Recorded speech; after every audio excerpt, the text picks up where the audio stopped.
So scene 4 is sugar. Tiffany, I want to move to you in regards to this piece.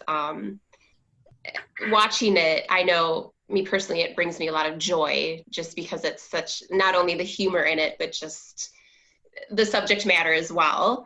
Can you talk about your inspiration for the piece? And then part 2 of this question is, this is the first time that we see a member of our youth company dancing with a member of our professional company. So kind of want you to talk about what that experience has been like. Yeah, so I always think in every full-length work, you need some comedic relief. For example, in Cinderella, the ugly stepsisters have this most hilarious duet. So I wanted to create some humor. And when I heard the music by the composer Brie, I immediately just was picturing these giant pink cupcakes. But I really thought that it would be hilarious to have a duality between two workers in a bakery. And I wanted the dance to be on point. And one of our youth company members, Una, and one of our professional companies, Mary, both dance on point. And so I thought this would just be a hilarious, cute, little sassy piece where we could not only feature our youth company member, but we could also feature our point work. And the piece turns out to be quite hilarious. I'm not going to give it away, and you guys have to see it. But it is a combat between the employee and their boss, where our youth company member represents the employee and our professional company member is the boss. And like most bosses, they think they know everything. But do they really? We asked returning company member Mary Waterman what her favorite piece from Elemental is, and she, without hesitation, exclaimed, "Sugar." When asked why, she said, quoting, "It's a solo by someone who loves to dance when she is happy," referring to choreographer Tiffany Lawson, "and I love to dance when I'm happy." So let's watch a short clip of Mary happily dancing in Sugar.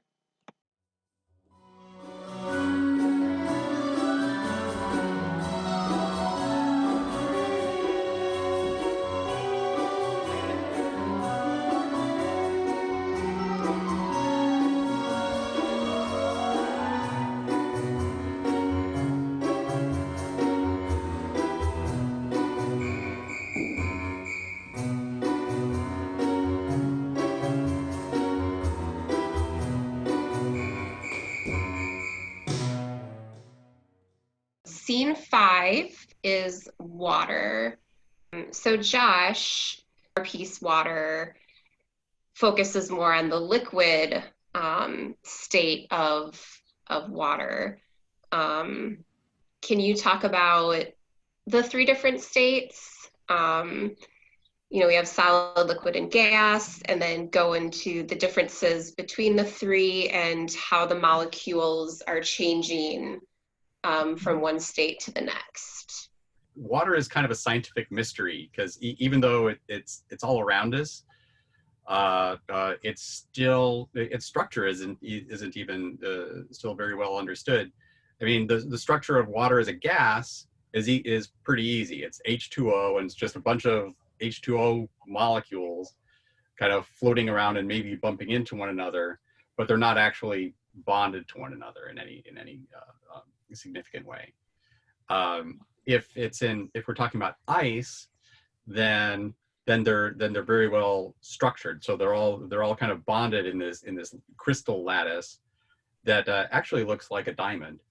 And so you have these oxygens with a hydrogen in between them, and sometimes the hydrogen's over on this oxygen, sometimes it's over on that oxygen. So they're always kind of bouncing around, but they're always in this fairly stable diamond-like lattice.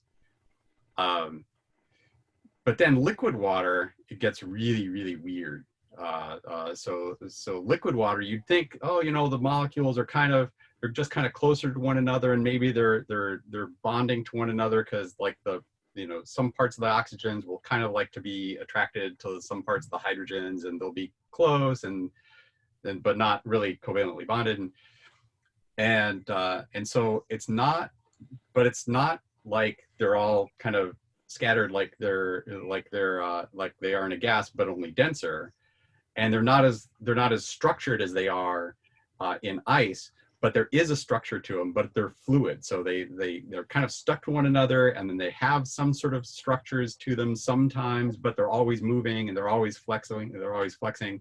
And actually what's really weird is that water, liquid water, is actually denser. This is a really weird property of water that's unlike other chemicals, is that it will be denser than its solid form. So that's why ice floats, and like other things just don't do that. That's very strange.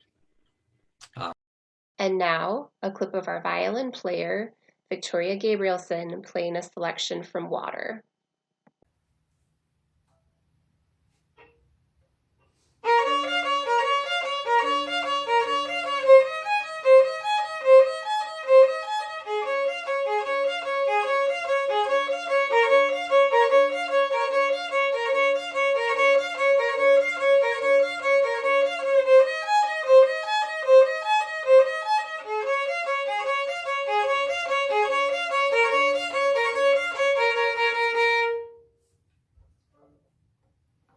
Scene 6 is energy. It's the finale of Act 1.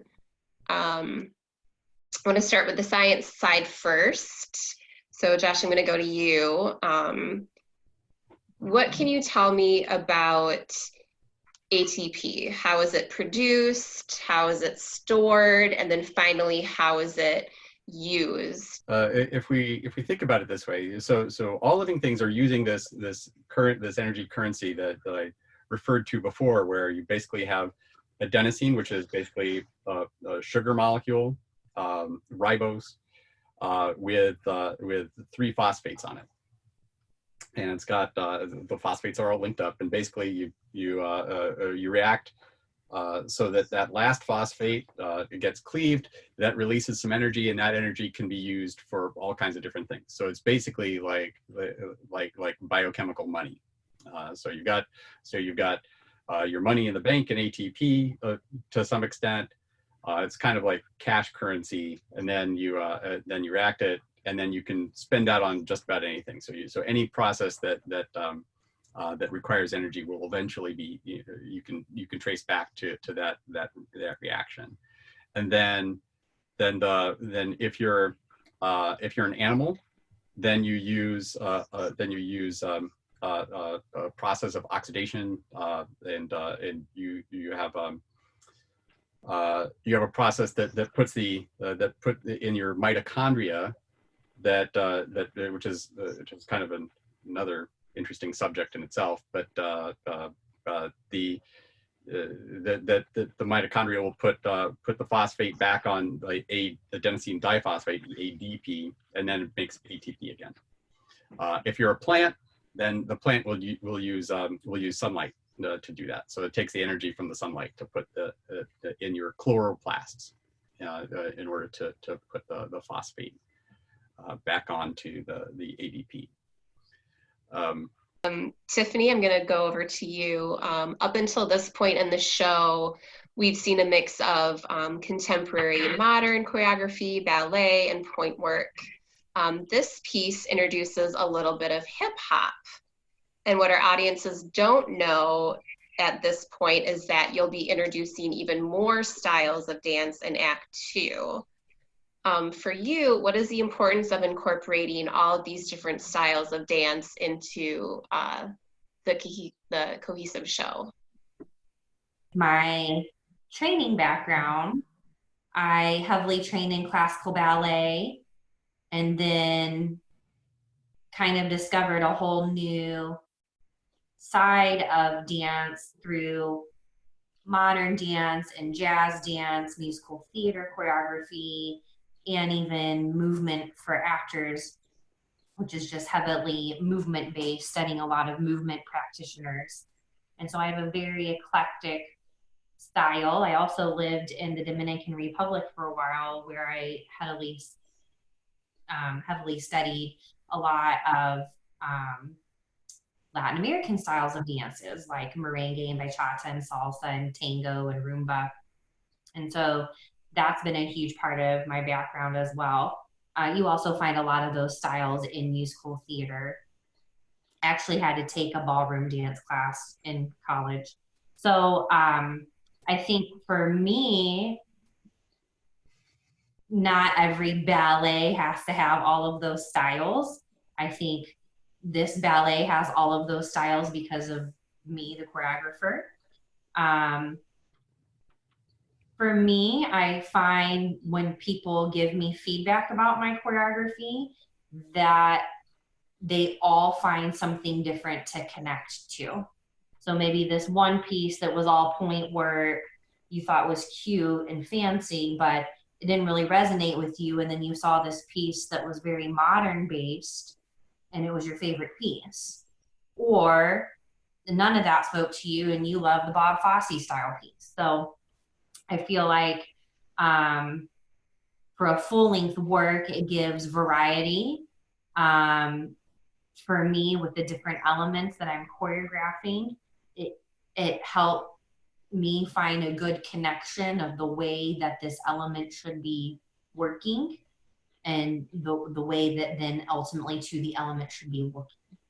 And so I think that's why all of the different styles come where they do.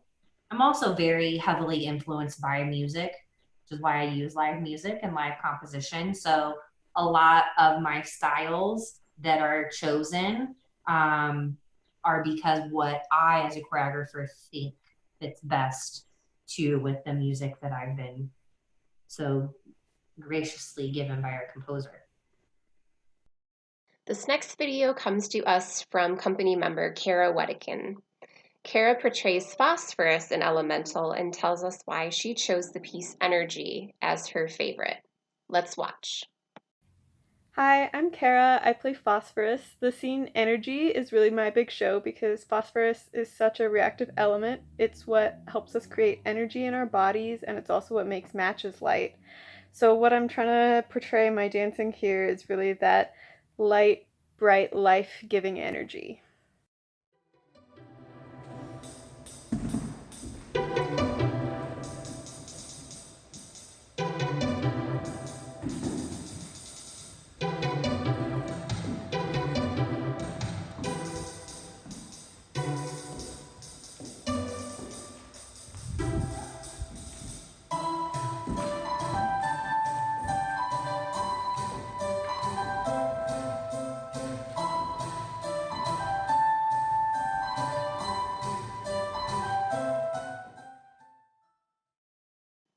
Our company is so fortunate to have the most amazing people involved in Elemental.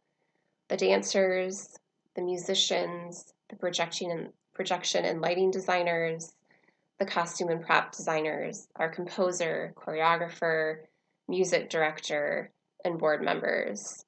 Today, we are shining the spotlight on our fabulous stage manager, Charlique Roll. Check out this lovely video she put together for us. Hey, I'm Charlique. I am a creator, a performer, and artist here in Chicago. And of all of my roles, one that I am so privileged to have is that of stage manager of the upcoming production, Elemental.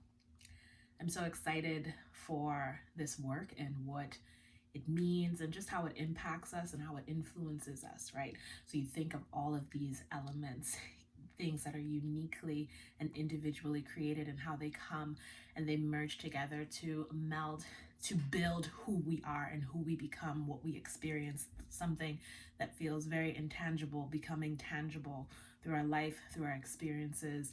And we get to experience that as humans, you know, as physical people through our situations and all the things that we process and go through individually, but also what we go through collectively. And I'm really excited for this work because it reminds us of our humanity, right?